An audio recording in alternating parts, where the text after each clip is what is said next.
안녕하세요. 음, 제가 오늘은 뭐를 좀 말씀드리려고 하냐면, 어, 선생님들은 도대체 시험 문제를 어떻게 낼까? 좀 궁금하시죠? 특히 이제 저는 이제 수학이잖아요.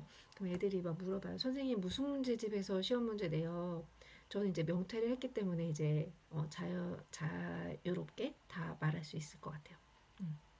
선생님 어떻게 시험 문제 내요? 하고 와서 막 물어보거든요. 그러면 제가 뭐라고 하냐면 교과서 봐. 교과서에서 내 그랬더니 선생님 교과서 보고 시험 문제 내는 거 아니잖아요. 선생님 문제집 뭐예요? 하면서 제 책상을 이제 막 이제 훑어보는 거예요.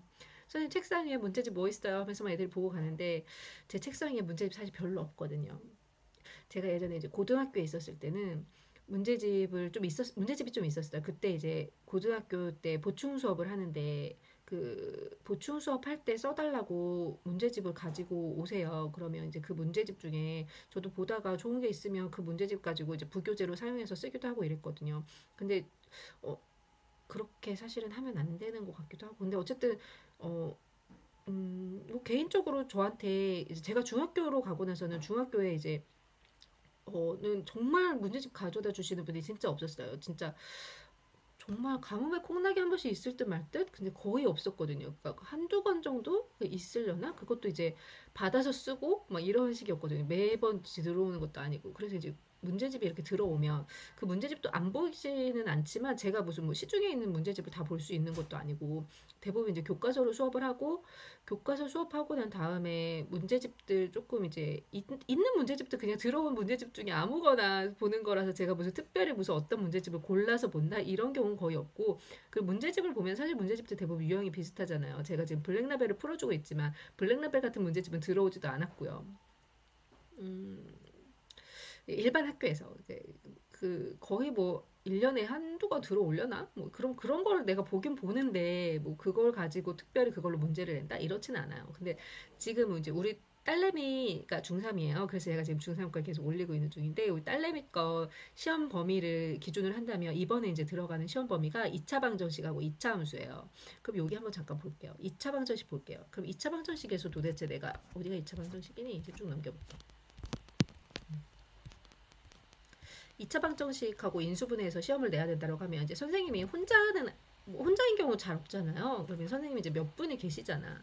선생님이 몇 분이 계시면 이제 시험 범위를 나눈단 말이에요. 선생님, 내가 2차 방정식을 내면 다른 선생님이 2차 함수를 낼 수도 있고, 뭐, 이렇게 둘이 나눈다거나 하면, 그럼 예를 들어 내가 이제 2차 방정식을 내기로 했는데, 총 20문제 중에 뭐 10문제를 내가 내기로 했다. 또는 뭐 25문제 중에 내가 13문제를 내기로 했다. 12문제를 내기로 했다. 뭐 그중에 서술형을 내가 낼 수도 있는 거고 서술형을 낼 수도 있는 거고 뭐 이제 그런 식으로 할 거 아니에요. 그럼 내가 예를 들자면 뭐 여기 여기 잠깐 적어볼게요. 내가 뭐 내가 낼 시험 문제가 12문제다. 12문제다라고 하면 이게 이제 배분을 하는 거예요. 2차 방정식하고 2차 함수에서 나눠야 되겠죠. 2차 방정식하고 2차 함수에서 이제 6문제씩 나누는 거죠.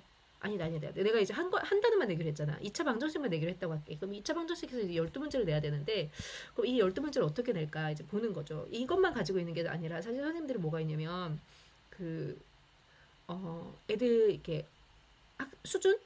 이제 지금 다 말이 정확히 안 떠오르는데 이 수준별로 뭐 상은 어떤 성취 수준을 나타내고 이런 성취 수준을 가지고 있어요. 이 수준에 맞춰서 상중하에 내야 되는 상중하로 이제 내야 되는 이제 약간 퍼센트가 좀 적당히 나눠져 있거든요. 중을 이제 제일 많이 내고 중을 예를 들어 60% 낸다면 뭐 중을 70% 낸다면 상을 15% 내고 하를 15%낼 수도 있겠죠. 이런 식으로 낸다거나 아니면 내가 진짜 좀 쉽게 내고 싶으면 상 문제를 좀 줄이고 이런 식으로 낼 수도 있어요.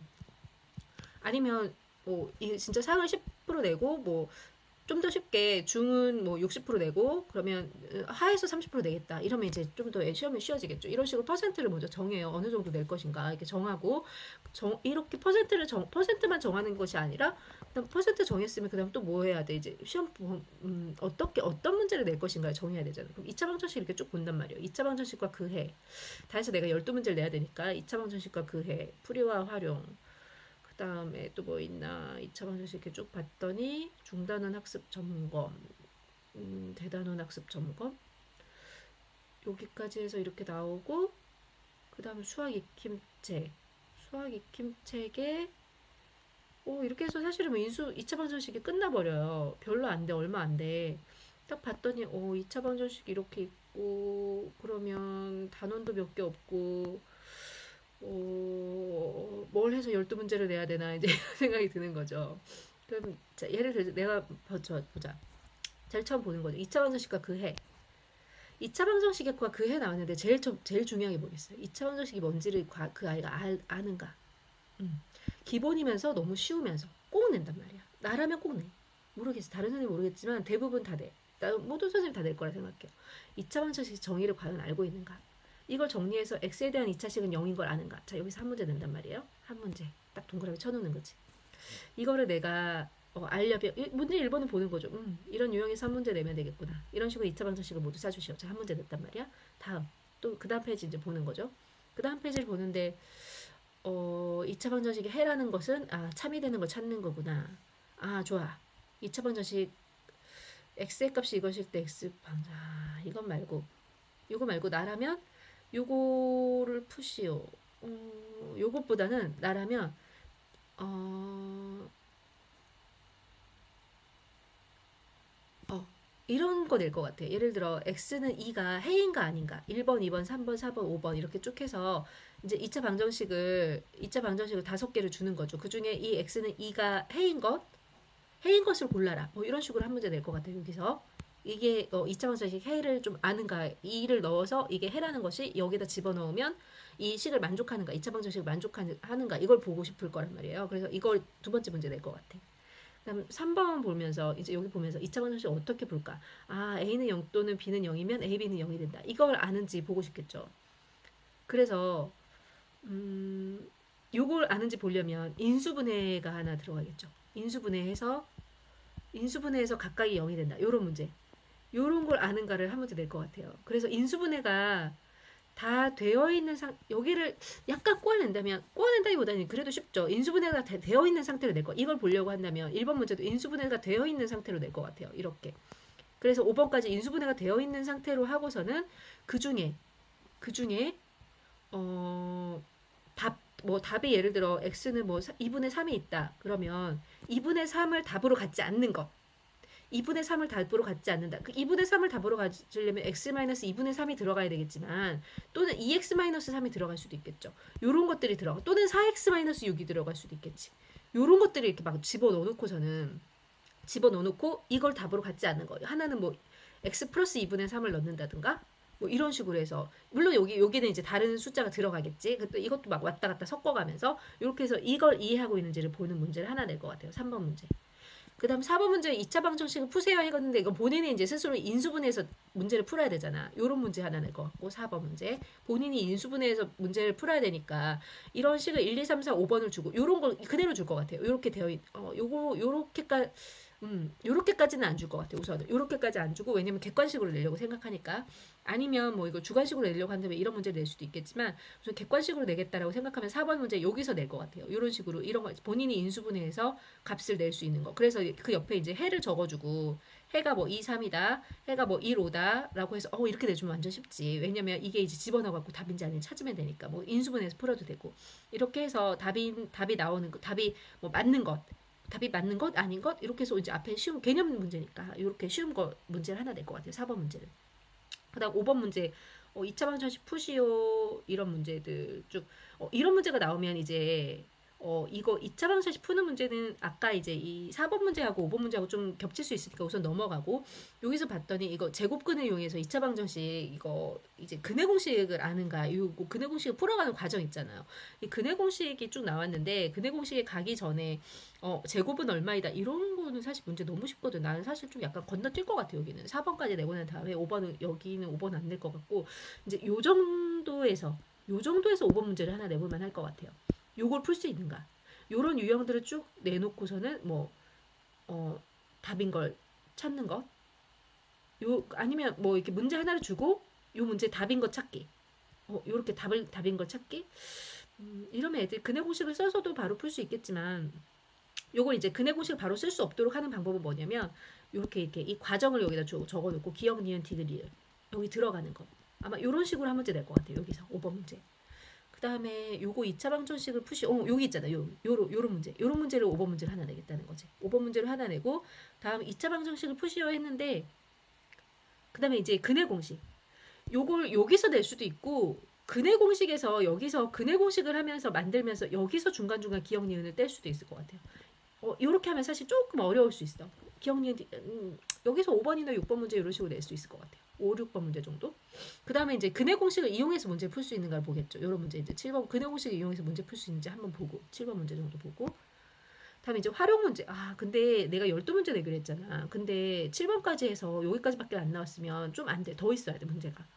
활용 문제는 애들 어려워하기 때문에 한 2문제 정도만 내야 된단 말이야. 8, 9, 10번을 더 내줘야 돼. 그러면 어떻게 하겠어? 당연히. 이런 문제, 답이 되는 거, 이런 것들을 몇 개 내겠지. 그리고 나서 이제 생각해 본단 말이야. 이거를 좀 더 어렵게 낼 수는 없을까? 좀 더 어려운 상위권 문제가 필요하겠구나. 그러면 뭘 보겠어, 이제? 여기 학습 점검 가서 보겠죠. 요런데. 이거 해가 이렇게 될 때 도수 PQ 해갖고 하는 거 이런 거 할 수 있으려나? 이런 거 이제 보면서 이런 데서 조금 어려운 문제를 이제 본단 말이죠. 요거는 도전 문제라는 거 이건 활용 문제야. 이건 무조건 활용이야. 활용이기 때문에 어려워서 그래서 나중에 2문제 낼 것만 놔두고 나머지 건 뺀단 말이죠. 그 다음에 이제 대단한 학습평가 이런 데 본단 말이죠. 요런 걸 구할 수 있으려나? 이거는 잠깐 이거는 2차 함수는 아니야. 이거 2차 함수 아니야. 2차 함수 아니니까 2차 함수가 되는 데서 찾아야지.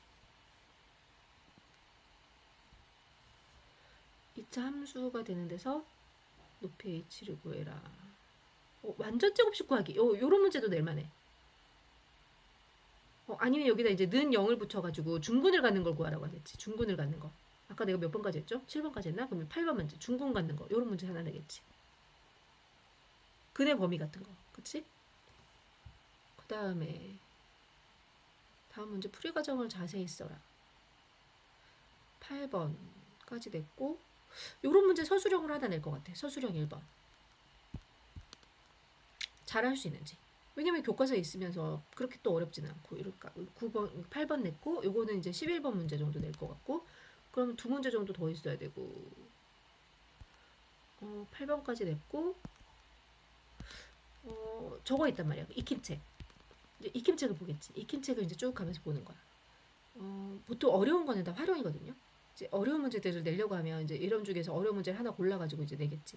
아까 8번까지 했나? 그럼 이제 이런 데서 둘 중에 하나 정도 해보자. 요런 거나 요런 거 둘 중에 하나 정도 9번 문제 좀 어려울 것 같은 문제 하나 내겠지. 요런 거 비슷하게 이제 요렇게 보고 이렇게 하나 골라요. 이런 문제 아주 이런 문제 중요하지. 그치? 이런 문제 중군을 구할다. 중군일 때 구할 수 있는가? 그다음에 또 이런 문제. 이런 문제 약간 어렵게 낼 수 있단 말이에요. 요런 것 중에 이제 골라서 좀 내겠어. 아까 이제 앞쪽에 시험 문제 냈다면 이제 어려운 문제 좀 고르는 거지. 그래서 내가 비율을 이제 찾아본단 말이야. 비율이 몇 프로 정도 되는지. 비율 대충 이제 확인해 보지. 좀 어려운 내가 생각할 때 어렵다 생각되는 거. 요거 세 개인 것도 어렵지만 요런 것도 살짝 어렵다 생각할 수도 있을 것 같아. 요런 문제가 이제 문제 수가 내가 12문제를 낸다고 한다면 요런 문제는 이제 두세 문제 안쪽으로 들어야 되겠지. 게다가 이런 거 이제 활용은 또 어려우니까. 여기까지밖에 없네 심지어. 다시 이제 활용 또 들어가 보자.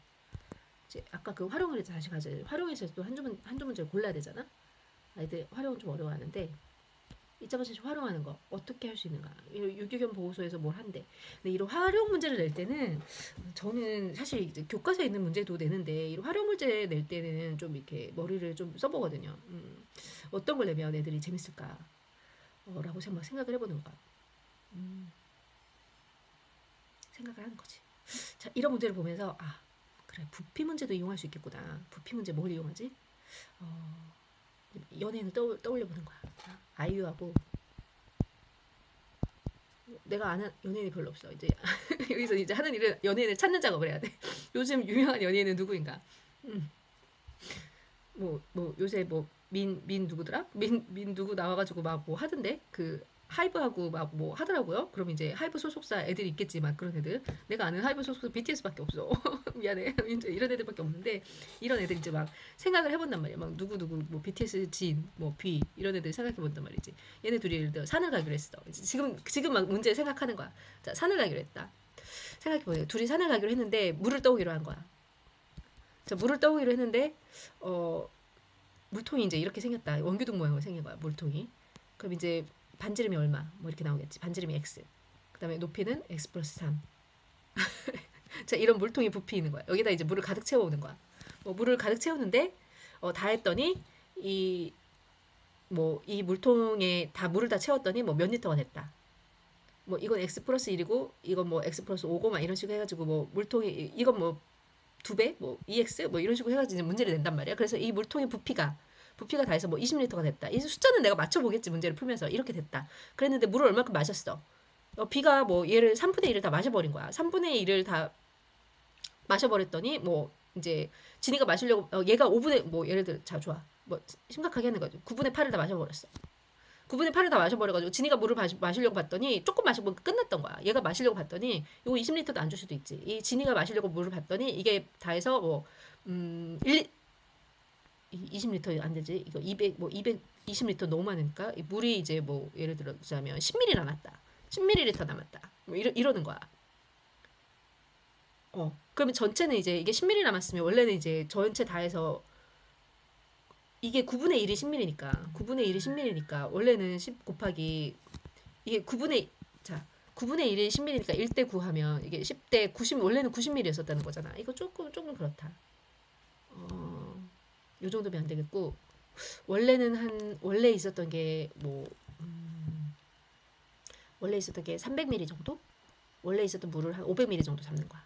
500ml 잡는데 그럼 다 먹고 났더니 50ml 남았다. 그렇게 하면 이제 10분의 9를 얘가 먹어버린 거죠. 그럼 10분의 1만 남은 거지. 그럼 10분의 1만 B가 10분의 9를 다 먹어버렸어. 그러면 G는 이제 10분의 1 남았는데 그게 50ml밖에 안 남았던 거야. 한 모금 꿀꺽 했더니 끝나버렸어. 그러면 이제 G가 화를 냈던 거야. 그럼 원래는 얼마가 있었는가? 이건 안 가르쳐 주겠지. 이 10분의 1 먹은 게 이제 50ml 남았다. 근데 이거는 이제 이 모양은 이렇게 생겼다. 그럼 여기 원래 있었던 물량은 얼마고 이거 반지름은 얼마고 높이는 얼마인지 이제 이런 걸 계산할 수 있을 거 아니야. 이런 문제를 저라면 한 번쯤 내볼 만할 것 같아요. 이런 식으로 문제 낼 수 있을 것 같아. 이런 거 이제 숫자 조금씩 계산해서 이제 저는 이런 식으로 문제를 좀 내거든요. 그럼 교과서에는 없지만 2차 방정식이 문제이고 또 애들이 이걸 잘 이용하고 잘 이해하고 있는지 2차 방정식 잘 이해하고 있는지 잘 알아볼 수 있고 게다가 애들이 문제 풀면서 좀 재밌을 수도 있고 근데 나는 이걸 사실 재밌으라고 내거든. 재밌으라고 내는데 우리 반 애들뿐만 아니라 내가 수업 들어가면 애들이 막 말하는 거야. 선생님 도대체 그 문제 어디서 낸 거예요? 막 저는 문제 그런 유형도 처음 봤어요. 내가 언제 그런 유형을 보랬니? 2차 방정식 문제를 풀으랬지. 애들 좀 어렵다고 하기도 하는데 모르겠어. 나는 그게 어렵다고 생각하진 않거든. 그냥 나는 재밌으라고 문제 풀다가 못 풀더라도 B하고 진이 나왔다. BTS가 나왔다. 이러면 그냥 재밌으라고 그냥 낸 거거든요. 그리고 못 풀만한 문제도 아니고 내가 생각할 때 그렇게 어려운 문제도 아니야. 음. 그러니까 그런 문제 내면 근데 이게 왜 애들이 유형이 없다 어렵다라고 하냐면 이런 문제들 이제 유형이 있는 문제들만 계속 풀어보니까 그 유형들만 계속 보다 보니까 이런 문제를 못 봐서 그렇게 생각을 하는데 사실 문제라는 건 2차 방정식 문제든 뭐 무슨 문제든 간에 어떤 문제든지 얼마든지 생각해서 문제를 낼 수 있거든요. 특히 이런 활용 문제는 얼마든지 쉽게 막 만들어낼 수 있어요. 머릿속으로 생각해서. 오히려 이제 이런 문제들은 더 이상 생각해내기가 진짜 어려울 만큼 문제들이 다 나와 있거든요. 이렇게 풀어보고 저렇게 풀어보고 뭐 중근 내고 그대 범위 이제 D 가지고 뭐 이게 판별식 가지고 D를 판별식이라고 하잖아요. 이거 B 제곱 마이너스 4AC 이걸 가지고 이제 할 수 있는 문제들도 막 뭐 어마무시하게 많고 그래서 오히려 그런 걸 내긴 힘들지만 이런 활용 문제는 제가 얼마든지 생각해서 낼 수 있기 때문에 저 활용 문제 약간 이런 것들 하나씩 집어넣는 편이에요. 그렇게 하면 문제가 대략 이제 10개, 11개 정도 됐단 말이야. 이제 한 개는 이제 막 골머리라는 거죠. 도대체 어디서 내야 돼? 그럴 때 이제 문제집을 한 번씩 봐요. 음. 그럴 때 문제집을 한 번씩 보는데 내가 도대체 무슨 문제집 보고 문제를 내느냐라고 막 애들이 막 그러는데 그냥 문제집을 보면서 이런 문제들이 있구나라고 생각을 해보고서는 결국은 다시 교과서로 돌아와서 교과서에 이제 익힘책도 많이 보죠. 익힘책도 보면서 이제 이런 거 풀어본단 말이야. 막 풀어보면서 이제 익힘책에 있던 것들 이거 1차 함수네.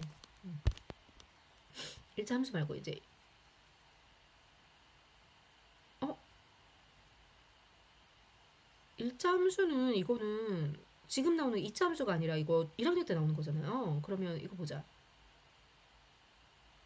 이런 문제를 보면서 좋다고 생각할 수 있을 것 같아. 1차 함수 y는 ax-2 그래프 a가 얼마인지 모르겠지만 이렇게 되면서 근데 1, 2, 3, 4 이사분면을 지나지 않는다. 여기까지만 된다. 그때 요 범위를 구해라. 점 a 플러스 1, 2a 플러스 4를 지난다. 그러면 이거는 우선 2차 함수는 아니겠는데 y는 ax-2 a 값 이사분면을 지나지 않을 때 점 a 플러스 1, 2a 플러스 4를 지나고 그러면 x의 증가량분의 y의 증가량 이게 a가 되고 이거 2차 함수 된 2차 되네요. 이거 곱하면 a제곱 플러스 1은 2a 플러스 4. 오, 요런 문제 좋다. 역시 교과서에 좋은 문제들 많아. 요런 문제 낼 것 같아요. 요거 2차 방정식 문제 맞아요. 음, 요런 거. 내가 지금 이걸 풀어보진 않았기 때문에 지금 내가 좀 버벅거리고 있는데 학교에서는 이제 애들 가르치면서 다 풀어봤겠지. 그러면 이제 이런 문제들. 그 다음에 이런 것도 좋고 이런 데서 문제 한두 문제 더 내겠지. 이렇게 해서 12문제를 다 채워요. 나머지는 이제 선생님이 나머지 다른 선생님이 2차 함수에서 문제를 이제 뭐 12개를 또 내신다. 12개나 10개를 내신다. 이렇게 할 수 있겠죠. 그렇게 하고 나서 이제 문제를 이제 상중하로 나눠봐. 상중하로 나눠서 상중하의 비율이 잘 맞는지를 보거든요. 그 다음에 또 내가 지금 여기 지금 안 가지고 있는데 내가 아까 성취 수준이라고 했잖아. 거기 적혀 있거든요. 성취 수준에 뭐 하나하나 다 되게 세세하게 적혀 있어요. 알아야 되는 것들이 이렇게 적혀 있으면서 안 줄었더니 좀 줄일게. 그래가지고 이제 우리도 여기 보면 앞에 2차 방정식 이런 데 보면 여기 이렇게 적혀 있잖아요. 2차 방정식과 그 해의 의미를 이해한다. 그러면 여기 이제 이 성취 수준이 상중하로 나눠져 있어. 상중하. 의미를 이해한다. 뭐 의미를 이해하고 뭘 할 수 있다. 뭘 할 수 있다. 뭐 간단한 x 제곱 여기 뭐는 0으로 되어 있는 것에 2차 것이 2차 방정식인지 바로 이해할 수 있다. 아니면 이게 뭐 이게 뭐 이쪽에 다 있는데 전개해서 정리해야 되는 2차 방정식을 이해할 수 있다. 뭐 이런 식으로 상중하로 다 나눠져서 적어져 있거든요. 그러니까 이걸 보고 상중하를 맞추는 거야. 그럼 내가 마음대로 상중하를 정하는 건 아니야. 상중하가 이미 그 성취 수준이 다 나와 있어요. 그래서 내가 낸 문제들을 이제 상중하에 다 맞춰가지고 여기다 집어 넣어보고 상중하 퍼센테이지가 맞는지 확인하는 거죠. 내가 좀 어렵게 내려고 하면 상을 뭐 2, 30%, 30% 정도까지도 낼 수 있고 이거는 좀 이제 내가 재량껏 할 수 있지. 중 문제를 좀 어느 정도 내고 하 문제를 얼마나 내고 쉽게 내려고 하면 하를 좀 많이 내주면 되고 아니면 중 문제를 좀 많이 내줘도 애들이 쉽다고 생각할 수도 있어요. 우선 상 문제가 좀 줄어들면 애들 전체적으로 좀 쉽다고 생각해. 좀 어렵게 내려고 하면 이제 상 문제를 많이 낸다는 거죠. 이런 식으로 해서 문제를 내는데 또 한 가지 주의할 게 있으면 내가 이제 중간고사도 있고 기말고사도 있고 수행도 있잖아. 그럼 애들 이제 성적을 쭉 본단 말이에요. 쭉 보는데 이번 내가 이렇게 쭉 내고 봤더니 애들 점수가 전체적으로 평균이 좀 너무 낮아. 그러면 마지막 기말고사 때 좀 조절을 해줘야 돼. 하를 많이 낼 거란 말이야. 근데 그 전에 봤더니 너무 쉬웠어. 너무 쉬워가지고 애들이 상이 막 몰려있어. 점수가 너무 높은 애들이 많은 거야. A 받는 애들이 너무 수두룩하다 그러면 당연히 상 문제를 좀 더 많이 내서 살짝 조금 더 어렵게 맞출 수는 있겠죠. 마지막 기말고사에서. 문제는 이런 식으로 돼요. 근데 아까 활용 문제 같은 경우는 저 같은 경우는 활용 문제에서 항상 이렇게 내가 생각하는 문제를 내거든. 내가 항상 생각해서 문제를 내는데 아닌 경우도 많더라고요. 그러니까 다른 선생님들 보시면 그냥 교과서에서 활용 내시는 경우도 되게 많아요. 저도 귀찮기 때문에 귀찮다기보다는 이렇게 창작의 고통이 좀 살짝 있잖아. 맨날 내다 보면은 그럴 때는 이제 활용해서 두 문제를 낸다 그러면 한 문제 정도는 교과서에 있는 거. 교과서에 있는 것 중에 활용은 이제 좀 쉬운 걸 몰라요, 저는. 문제가 이렇게 몇 개가 나왔다. 이제 이거하고 익힘제까지 같이 보는데 그 중에서 활용은 좀 쉬운 문제에서 한 개 고르고 하나는 이제 내가 머릿속으로 생각한 거는 애들 좀 하나 어렵다고 생각하기 때문에 그런 문제 하나랑 해서 이렇게 활용을 한 두 문제 정도 이렇게 내는 편이에요. 근데 저만 아마 이렇게 내는 건 아닌 걸 거예요. 대부분 선생님들이 다 교과서를 바탕으로 내세요. 어, 다른 과목은 잘 모르겠는데 다른 과목도 교과서를 바탕으로 낼 가능성이 저는 크다고 생각해요. 왜냐면 내가 문제집 잘못 베끼면 그거 걸리거든요. 무슨 문제집에서 냈다 이러는데 사실은 그런 문제집에서 내가 좀 볼 수는 있어. 이 문제 이렇게 풀었구나라고 좀 볼 수는 있는데 그걸 그렇게 해서 그걸 문제를 갖다 그대로 숫자만 바꿔서 냈다? 그건 좀 쉽지 않아요. 제가 한 가지 일례를 좀 말씀드리자면 제가 예전에 있는데 어, 우리는 이제 정교사가 되면 이런 걸 다 연수를 받아요. 연수를 받는데, 음, 내가 사실은 정교사가 되지 않고 기간제로 들어온다거나 강사로 들어올 수도 있잖아요. 이제 강사 선생님이 들어오신다고 그 선생님들이 이제 실력이 나쁘다는 건 아니야. 근데 우선 연수를 이렇게 받았을 가능성은 별로 없단 말이죠. 왜냐면 그냥 내가 강사로 있다가 강사 등록해가지고 들어오는 거니까 정교사 자격증이 없는 선생님들이 더 많잖아. 있을 수도 있지. 정교사 자격증이 있고 나처럼 일정까지 갔다고 이렇게 해서 뭐 다니다가 나 좀 명퇴를 했는데 갑자기 돈이 좀 부족해 기간제로 갈까? 뭐 이렇게 해서 기간제 선생님 하신다거나 강사를 하신다거나 뭐 그럴 수도 있어요 충분히. 근데 그게 아니라 그냥 2급 그냥 그 사범대 나오면 2급 정교사거든요. 근데 이제 그리고 나서 교사가 되고 나서 일정 연수 1급 정교사 연수를 받아요. 그래서 그 연수를 이제 받고 나야 1급 정교사가 되는 거예요. 근데 이제 그러기 전까지 이제 2급 정교사 자격증만 가지고 있고 또는 교사가 되면 교사가 되자마자 바로 신규 연수도 완전 빡빡하게 받거든요. 신규 연수도 빡빡하고 일정 연수도 되게 빡빡해요. 그런 연수들을 받는데 그런 연수들을 받으면서 이런 어떻게 출제를 해야 되는가 이런 것에 관한 것도 되게 많이 받는데 그때 교과서 베끼지 말라는 말 되게 많이 나와요. 아 교과서 베끼지 말라. 교과서에서 대최대를 내고 문제집 베끼지 말라. 문제 베껴서 문제가 되는 경우들 문제집을 베끼면 문제가 돼. 문제집 베껴가지고 소송 당하는 경우도 뭐 이런 경우도 막 무서운 얘기도 해준단 말이야. 그리고 문제집 보고 문제 되는 거 쉽지 않아요. 머릿속에 박혀있어. 문제집 보고 베꼈다가 소송 당하면 어떡하지? 막 이런 생각 박혀있단 말이에요. 잘 참고는 하지만 그렇게 잘 내지 않아요. 근데 그냥 강사나 기간제로 들어오신 선생님들은 이런 연수를 이제 못 받으신 선생님들인 경우에 이렇게 내도 된다고 생각을 하시는 경우가 종종 있으신가 봐. 그러면 그런 기간제 오래 하신 선생님들은 안 그래요. 기간제 오래 하신 선생님들은 잘하세요. 근데 이제 처음 하면서 이제 실수하신 선생님들이 한 번은 내가 이제 한 선생님이 문제를 내신 걸 쭉 봤는데 나랑 같이 하셨던 분이 이제 강사 선생님 계셨는데 그 강사 선생님이 문제를 내신 걸 내가 봤단 말이야. 사실 강사 선생님한테 문제를 내라고 시키면 안 되는데 그때 왜 그랬냐면 일반 학교 시험 문제는 안 내요. 학교 시험 문제가 아니고 그때 뭐였냐면 그때 이렇게 도움반이라기보다는 이제 좀 이제 성적이 낮은 친구들을 모아놓고 내가 공부를 가르치려고 이렇게 모아놨었단 말이야. 근데 얘네들을 내가 모아놓은 건 아니고 이제 하라고 했던 거지. 얘네들 공부를 가르치려고 했단 말이야. 근데 얘네를 이제 가르치려고 하는데 얘네들을 이제 뽑아야 되는 거야. 그 뽑아놨단 말이야. 얘네들을 이제 시험 점수까지 뽑아놨단 말이야. 그 얘네들을 가지고 어느 정도 이제 성취 수준이 어느 정도 되는가? 그럼 이 성취 수준이 얼마나 올랐는가? 이거를 시험을 봐봐야지 사실 알 수 있잖아요. 그래서 그 성취도 얘네들의 성취도를 이제 확인하는 그런 시험 문제를 내는데 그걸 담당했던 선생님이 이제 강사 선생님이 계셨어요. 나하고 같이 했단 말이야. 둘이 나눠가지고 이제 다 나눠서 했어. 그래서 시험 문제 내는데 같이 당연히 반반 내자고 했겠지. 나 혼자 다 내려면 힘드니까. 반반을 내자고 했는데 그 선생님 가져오신 문제를 딱 봤는데 내가 사실 그 문제집을 내가 참 우연찮게 나도 그 문제집을 풀어봤던 거야. 근데 그 문제집을 안 풀어봤다면 내가 그 선생님이 가져오신 게 전부 다 문제집을 베꼈다는 걸 몰랐을 수도 있어요. 근데 그리고도 문제를 딱 보는데 느낌상 이거는 문제집을 베낀 것 같은 거야. 내가 그 문제집을 아마 안 봤어도 이건 알았을 것 같아. 왜냐면 문제집 같은 느낌이 드는 거는 문제집 같은 느낌이 확 들거든. 그 어떤 게 문제집 같은 게 드냐면 선생님들이 왜 프린트 나눠주시잖아. 이거 문제 풀어보면 어떠니? 하면서 프린트 나눠주잖아. 근데 그 프린트 나눠줄 때까지 내가 시험 문제 내듯이 막 그렇게 내진 않아. 그런 거 보통 문제집 베껴. 귀찮으니까. 그리고 그런 거 애들 연습 삼아 풀으라고. 연습 삼아 풀으라고 문제집에서 막 베껴서 내주거든 사실. 그런 건 나도 다 문제집 베껴서 내줬어. 근데 내가 시험 문제 낼 때는 문제 베끼면 안 되거든. 그래서 이제 그런 거 이제 좀 이렇게 문제집만의 느낌이 있어 딱 들어. 교과서랑 다르잖아요. 교과서 훨씬 쉽잖아. 교과서 쉽고 뒤에 있는 문제는 이제 수학의 깊제 쪽 풀어보면서 교과서만의 느낌이 다 있잖아요. 그 교과서만의 느낌이 있는 게 그대로 저는 시험 문제에 반영이 된다고 생각하거든요. 그래서 근데 그 선생님 문제를 보는데 심지어 번호도 안 바꾼 거야. 다 번호도 안 바꾸고 그대로 딱 냈던 거야. 물론 그 선생님 모르셨으니까 그렇게 했던 거야. 애한테 그렇게 해도 될 거라고 생각을 하셨던 거야. 근데 선생님이 이거 죄송한데 이거 이렇게 내시면 안 된다라고 해서 그거 문제를 이제 다 폐기를 하고 나 혼자 다 냈지 그때. 그때 이제 하수준의 문제만 되면 되기 때문에 사실 되게 쉬워. 되게 쉬운데 그 문제집 베낄 것도 아니야. 그거는 그냥 뭐 생각할 것도 없어. 그냥 막 교과서 놓고서는 그냥 문제 되게 쉬운 것만 내가지고 답 몇 개 해가지고 답이 예를 들어 내가 답이 4가 나왔다. 그러면 1, 2, 3, 4, 5, 1번에 1번, 2번에 2번, 3번에 3번, 4번에 4번. 그럼 4번이 답인 거잖아. 이렇게 하면 되는데 사실 이거는 문제집 보고 베끼는 것보다 내가 그냥 문제를 내는 게 빠르겠다. 음. 이게 좀 이제 도움이 필요한 친구들 이제 성적이 좀 낮은 친구들을 모아놓고 이렇게 수업을 할 때 이 친구들이 이제 도움받는 수업을 할 때는 그렇게 이제 한단 말이죠. 그런 평가 문제는 그렇게 쉽게 낼 수 있단 말이죠. 근데 이것도 잘못하면 내가 문제가 될까 봐. 왜냐면 이런 문제가 그리고 또 A들만 보고 그냥 넘어가면 괜찮은데 이게 학원으로 가져가면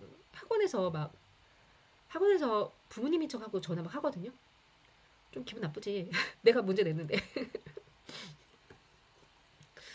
물론 잘못된 문제가 내가 낸 문제가 100%다 맞는다고 말할 수 없어요. 나도 계속 보지만 너네도 좀 그런 거 있잖아. 내가 문제를 풀다 보면 틀린 데서 계속 똑같이 틀리는 거. 아무리 봐도 내가 틀린 데가 안 보일 때가 있잖아. 그걸 그래서 물론 다른 사람하고 당연히 교차 검토를 해. 한 번 하는 거 아니고 여러 번 해요.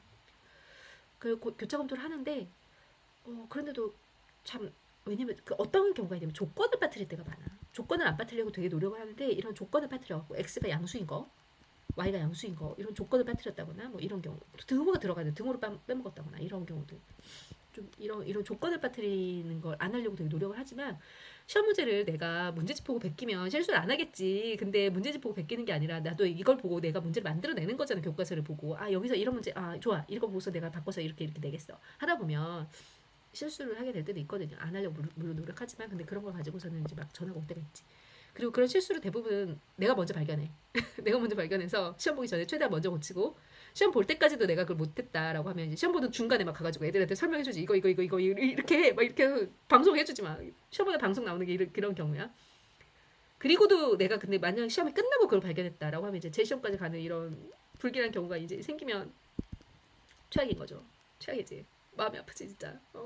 너무 힘든 거지. 이렇게 되면 다른 선생님들한테도 미안하고 애들한테도 미안하고 울면서 다니는 거지. 어떡하지 나 이거 어떡하지 막 이러면서 그런 일이 없도록 해야겠지만 제 시험을 본 적은 저는 없었고 시험이 그 끝나 시험 중간에 한번 가가지고 애들 거 문제 한번 싹 다 고쳐준 적이 있어요.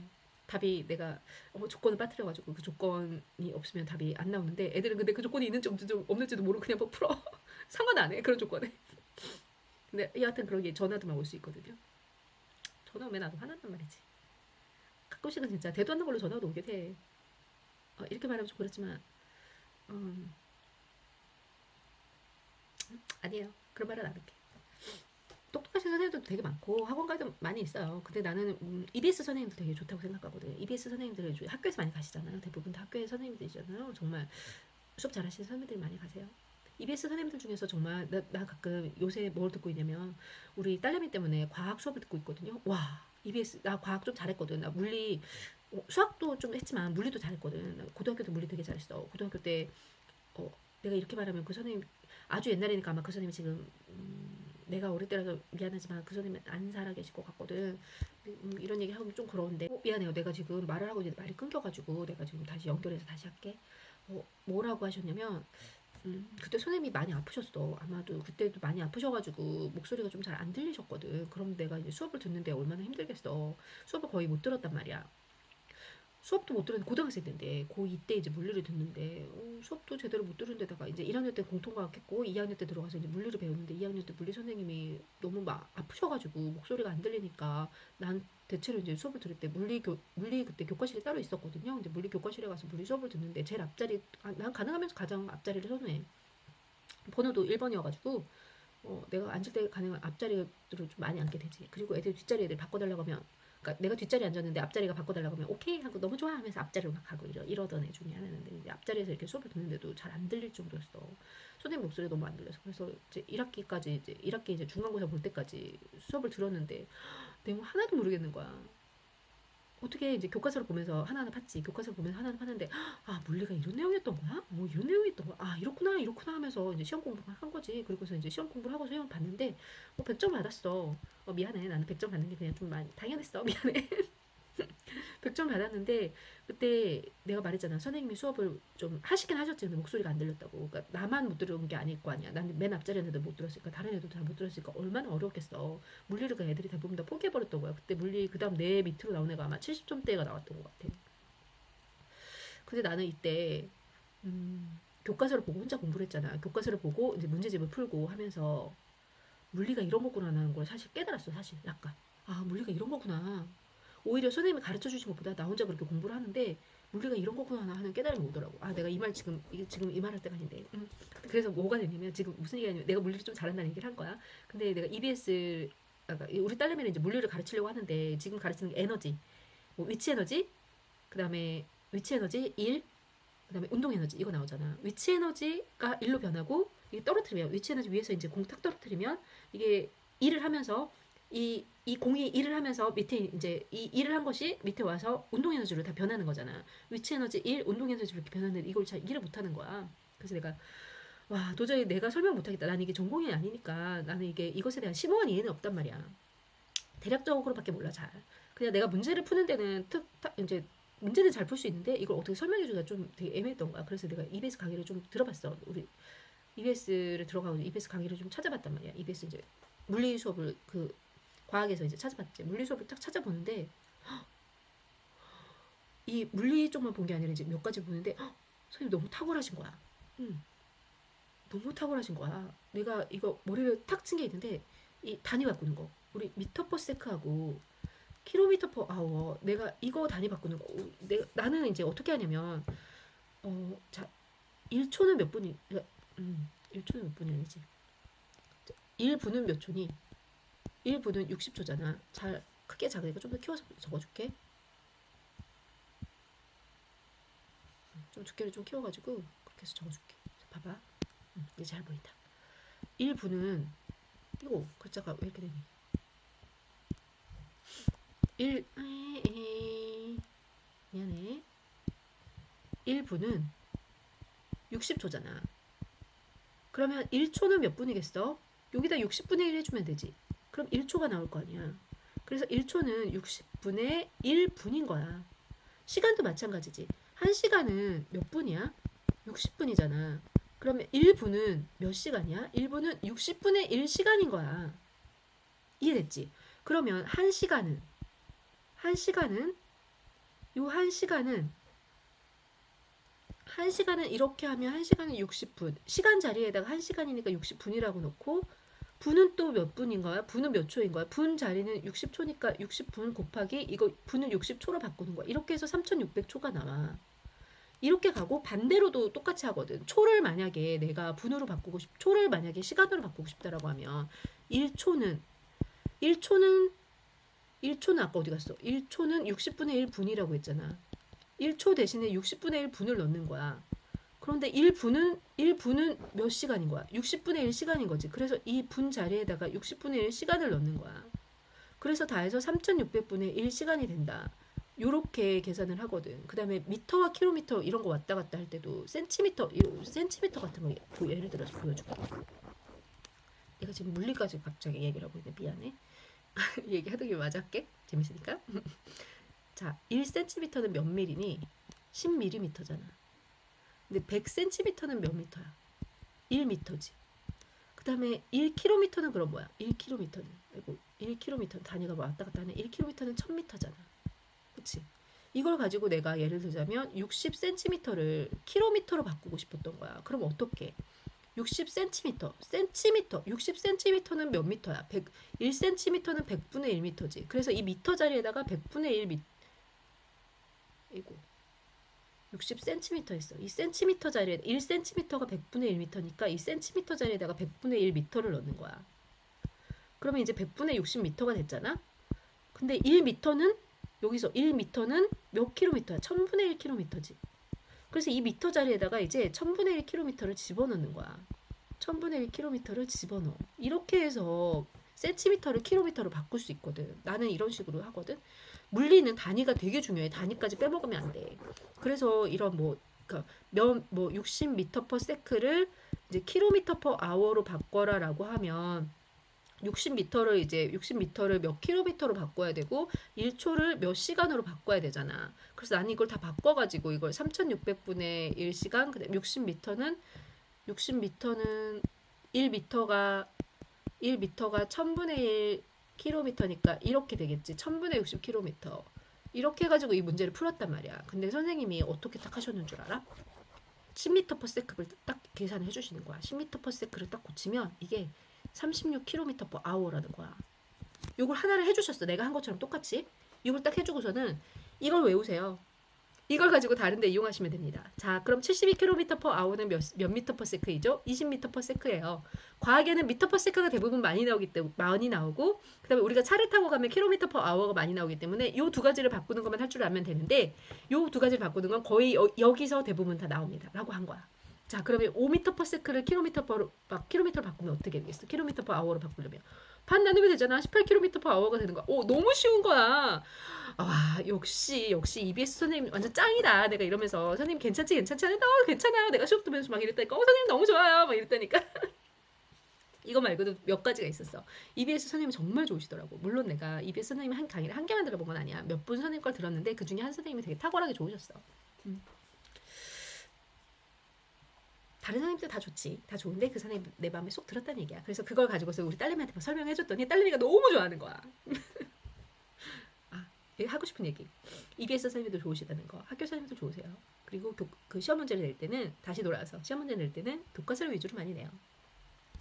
교과서를 위주로 많이 내고 이제 좀 더 어렵게 내려고 하면 교과서에서 이제 그 익힘책 쪽에서 많이 보면서 문제를 내고 그 다음에 그래도 모르겠다라고 하면 문제집을 보지만 문제집을 보고 그대로 낼 수는 없다는 거. 절대 거기서 숫자만 바꿔서 낼 수는 없어요. 음. 애들이 막 이번에도 우리 딸내가 그러더라고. 엄마 블랙라벨에서 5문제가 나왔대. 막 이렇게 얘기를 하는 거야. 근데 블랙라벨 문제 내가 풀어주잖아. 내가 풀어보면서 봤거든. 근데 보니까 기본적인 문제들도 많이 있더라고 거기에. 그럼 그런 기본적인 문제들이 문제가 나왔다라고 하면 그냥 그건 기본적인 문제라서 나온 거지 블랙라벨에서 나온 게 아니에요. 블랙라벨에 있는 것이 블랙라벨만의 유형은 아니야. 사실 수학 문제라는 것이 유형이 어느 정도 좀 사실 있잖아 유형이. 물론 그 유형이 없는 것도 풀 수 있어야 돼. 그 유형이라는 걸 내가 유형 맞춰서 그렇게 풀려고 하면 시험 문제 못, 시험이 조금만 바뀌어서 유형이 조금만 바뀌어서 나와도 내가 못 풀잖아. 그렇게 하면 안 되고 그렇게 하면 수능도 못 봐. 모든 것은 사실 기본에서 시작해야 돼. 정의부터 시작하는 거지. 정의를 잘 보고 그 정의를 가지고 응용해서 문제 푸는 것. 응용이 잘 안 되면 정의를 다시 잘 보고 정의에서부터 공식이 어떻게 나왔나. 이 공식이 어떻게 나왔는가를 자세히 보는 게 되게 중요해요. 이 공식을 가지고 문제를 푸는 건 나중이고 공식이 어떻게 나왔나를 보면서 그 공식이 나온 문대로 문제를 풀어보는 것. 이게 수학에서는 좀 되게 중요한 편이거든요. 그런 걸 많이 해보면 공식을 응용할 수 있게 돼요. 그래서 그런 시험 문제는 이렇게 된다라는 걸 말해주고 싶었어요. 어디서 많이 된다고? 교과서에서 대부분 보고 익힘책 보고 그래도 안 되면 어떡한다고? 그때 가서 문제집을 보는데 문제집을 절대 그대로 베낄 수는 없다. 그 다음에 상중하 퍼센트가 정해져 있고 그 퍼센트에 맞춰내고 그것도 있어요. 1, 2, 3, 4, 5번이 있으면 1, 2, 3, 4, 5번에 이 번호도 개수를 어느 정도 맞춰야 돼요. 안 맞춘다고 누가 뭐라고 하진 않아. 근데 이거 어느 정도 맞추라고 연수 받을 때 나와. 1, 2, 3, 4, 5번의 개수를 대충 맞춰라. 그래서 내가 이게 시험을 잘 못 보는 애들 같은 경우는 사실 한 번으로 찍어야지. 한 번으로 찍어야 예를 들어 내가 5분의 1이라도 맞출 수 있겠지. 20점이라도 나온단 말이야. 근데 그게 아니라 내가 이제 어느 정도 시험을 잘 봐. 딱 한 문제 헷갈리는 거야. 한 문제. 한 문제 헷갈려. 답이 2번인지 4번인지 모르겠어. 그런데 봤더니 1번부터 5번까지 쭉 있는데 뭐 얘가 3개. 3개. 뭐 4개씩이라고 할게. 20문제라고 하면 4개, 4개, 4개, 4개, 3개, 4개 이렇게 있었단 말이야. 그러면 이게 4번일 가능성이 좀 더 클 수 있다. 왜냐면 그렇게 이런 거 규칙을 시켜서 내시는 선생님이라면 4번일 가능성이 좀 더 생긴다. 특히나 수능 같은 문제는 더 그래요. 외부 교사 학교에서 내는 문제는 사실 이거 안 맞추는 경우도 되게 많거든. 하다 보면 좀 귀찮으니까 안 맞추는 경우도 되게 많은데 외부 시험은 다 맞춰요. 1, 2, 3, 4, 5 번호를. TV라면 TV일 수 있죠. 근데 내가 시험을 잘 못 봤어. 그래가지고 1, 2, 3, 4, 5번 나머지 번호가 다 안 맞아. 그런데 이거 갖다 맞춘다고 답이 맞을까? 미안하지만 다 틀렸어. 이런 거는 시험을 좀 내가 언제 다 맞췄다. 나 이거 한 문제 빼고 다 모르겠는데 이 한 문제가 답이 뭘까? 다른 문제 답을 다 확신할 수 있을 때 써볼만 하죠. 우리 수학 말고 다른 과목에서도. 안녕. 진짜 안녕. 안녕.